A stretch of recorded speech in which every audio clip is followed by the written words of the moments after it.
Sains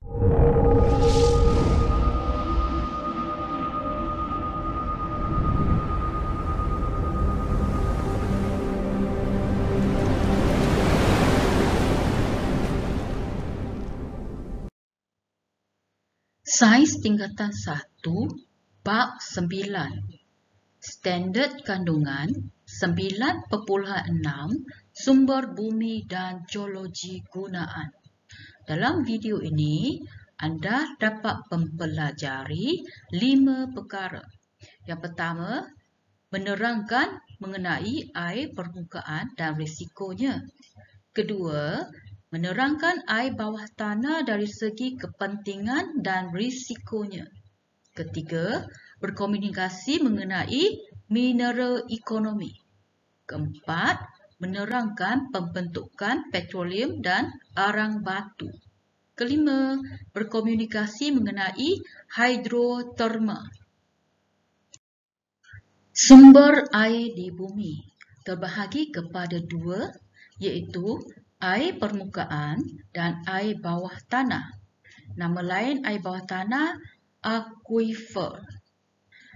Air permukaan merujuk kepada sumber air yang mengalir di permukaan bumi seperti sungai, air laut, kolam, tasik dan lain-lain.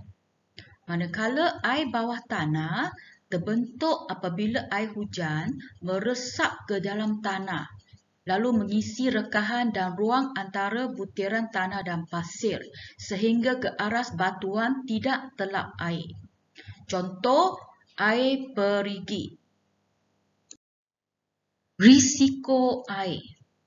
Air permukaan dicemari oleh buangan daripada kawasan perindustrian dan perumahan seperti sampah sarap dari kawasan perumahan ataupun bahan-bahan daripada perindustrian dibuang ke dalam sungai.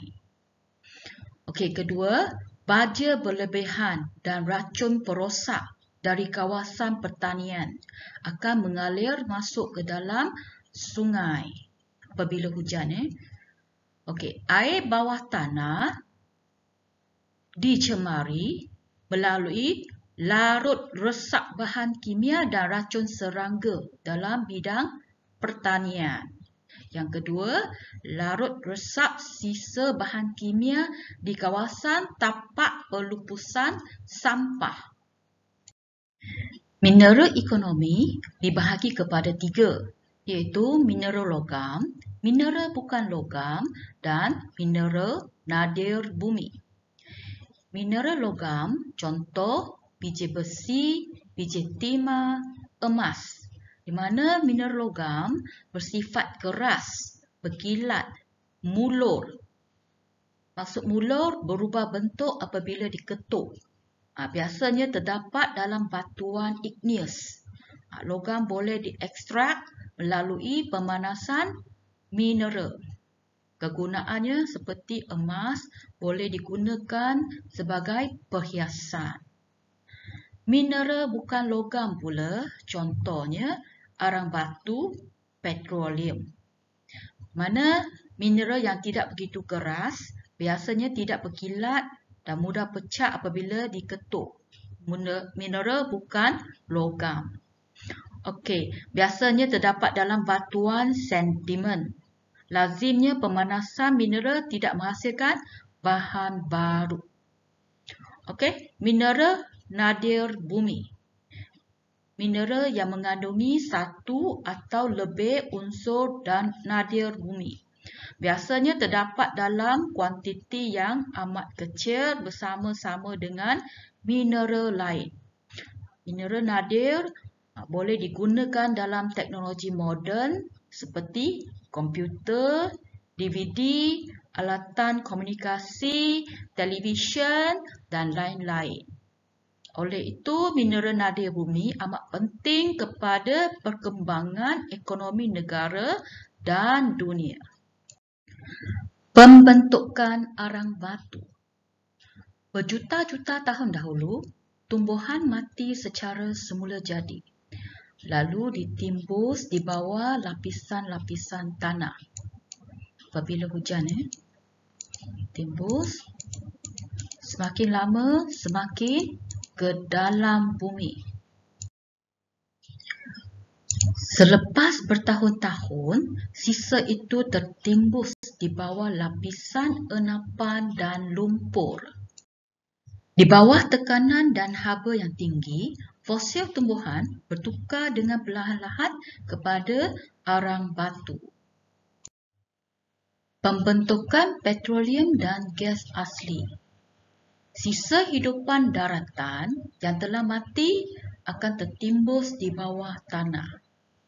Fosil terperangkap. Manakala hidupan laut yang mati tenggelam di dasar laut. Selepas berjuta-juta tahun, sisa-sisa itu tertanam semakin jauh ke dalam perut bumi, di bawah lapisan tebal batu dan lumpur berlapis-lapis. Melalui tindakan bakteria, perebutan separa berlaku kerana kekurangan oksigen. Bakteria menjalankan proses penguraian, maka perebutannya bukan sepenuhnya, separah sahaja. Penguraian seterusnya oleh bakteria di bawah suhu dan tekanan yang tinggi akhirnya telah menghasilkan petroleum dan gas asli. Petroleum terletak di bahagian bawah, manakala gas asli berada di bahagian atas. Kerana gas asli kurang tumpat berbanding dengan petroleum. Proses hidroterma. Proses hidroterma merujuk kepada air pada kerak bumi yang dipanaskan oleh haba daripada dalam bumi secara semula jadi. Contoh, geyser, kolam air panas, mata air panas. Dalam gambar raja menunjukkan kolam air panas di Sungai Kelah, Perak. Kawasan ini terkenal sebagai kawasan pelancongan. Proses hidroterma boleh digunakan untuk menjana tenaga elektrik. Sumber haba dalam bumi memanaskan air dalam tanah. Magma. Air dalam tanah akan menjadi steam panas. Steam panas akan bergerak ke atas lalu bergerakkan turbin. Dari turbin, bila turbin berputar, generator berputar lalu menghasilkan tenaga elektrik.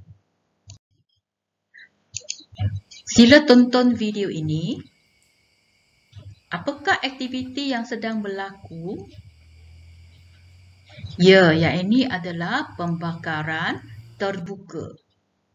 Pembakaran terbuka boleh memberi kesan buruk kepada pemanasan global. Kerana pembakaran terbuka akan menghasilkan gas karbon dioksida dan juga asap-asap yang boleh menyebabkan pencemaran udara. Selain daripada pembakaran terbuka, aktiviti manusia yang tidak dirancang dalam aktiviti seperti perindustrian, pembinaan kilang-kilang di tepi sungai, aktiviti pertanian, pembukaan tanah untuk aktiviti pertanian secara meluas, penyahutanan, pembalakan haram.